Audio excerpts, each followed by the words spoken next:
I'm going to quickly show you how to restart your Tecno Camon 50 Pro. So it's quite simple. All you need to do is identify the power button on this Tecno Camon 50 Pro. Then what you will need to do is press and hold this button for 3 seconds to bring up the power menu.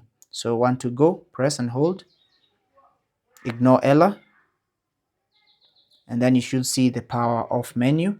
Here you want to select restart and confirm the restart. Tap on restart and your phone should shut down, and you'll now feel a slight vibration and see the Tecno logo as your phone reboots or restarts. So give it a few seconds to go through the normal boot up process.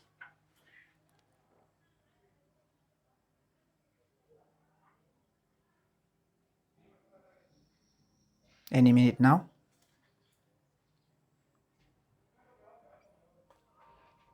And once you see this Tecno AI logo, you'll be let back into your home screen any second, just like that. So that's how to restart your Tecno Camon 50 Pro. Thanks for watching. Take care and God bless.